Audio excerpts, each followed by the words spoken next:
It's a big night in Melbourne tonight as tens of thousands of fans gather at the MCG to farewell Shane Warne, the suburban boy turned global cricketing legend just 3 weeks after his sudden death. Shane's good friend Eddie McGuire has been instrumental in organising the memorial and he joined us a little earlier. Eddie, more than 50,000 tickets were snapped up for his send-off. What do you think that says about his legacy? Well, I think what it is that he certainly was a man of the people. I think people understood what Warne was all about, sometimes even better than maybe what the tabloids did, although we knew the tabloids were doing what the tabloids always do. Warne was a great guy in that he was for everybody. He played for Australia, he wore his heart on his sleeve. He lived an incredible life. He was the most ordinary, extraordinary bloke you'd ever meet in your life. He was a scallywag, he was all those things, but he was the kid who sat in that southern stand, who watched the cricket, watched the football, and then somehow jumped the fence and turned it into his own backyard and made the dreams become a reality. And I think people got that about him. They're saying that the memorial worldwide could be seen by over 1 billion people, which is just crazy to try and comprehend. I just keep thinking how much he would have loved to have seen it.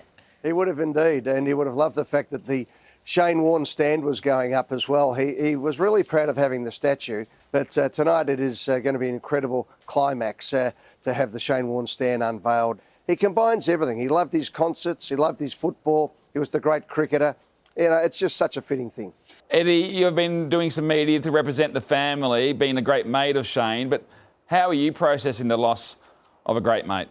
Yeah, it's funny, Peter. It comes and goes. It oscillates all the way through this. And last night we had a sound check and a rehearsal, if you like, at the MCG. And, I've been talking about this for 3 weeks and I just caught a shot on the screen, a photo of Warne, and it hit me. And you just feel, geez, hang on, this is Warne's funeral. This is Warne's memorial. He's not here anymore. Yeah, my job in life is to talk. So they've asked me to talk and I've been happy to do so on behalf of the family because they wanted to actually get their feelings out. They've lost their father, son and brother. It has been hard, but I tell you what, they've been resilient and they've been wonderful.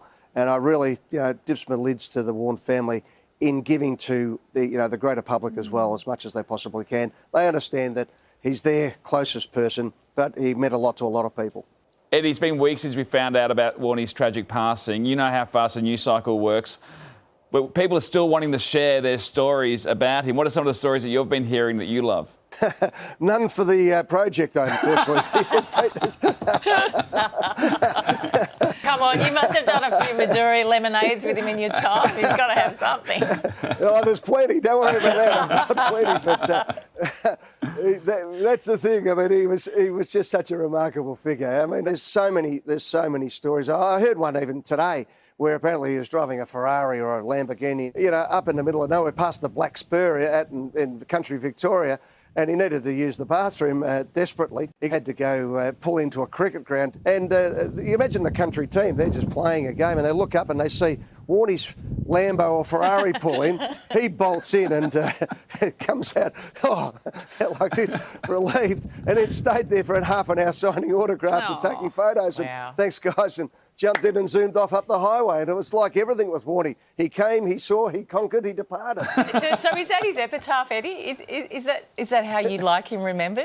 Oh, absolutely. I mean, for me, the phone would ring with Warne and you look down and you see Shane Warne, you go, this is either going to be the biggest story in Australia for the next 6 weeks or I'm in for a massive night tonight or it's going to be great fun or something's happening. And he'd come to town with that 1,000-watt grin of his and just smile and bang, up what would happen. And more to the point, though, he sprinkled gold dust. I've used that term a fair bit in interviews, but he did amongst all his friends. And I think a lot of the mourning tonight is, yes, we're mourning Warnie's gone, but we're also mourning the fun that will now not happen because he was just a purveyor of good times. So what we have to do then is turn that on its head and go, well, we had 52 years of this bloke and wow, how lucky we were.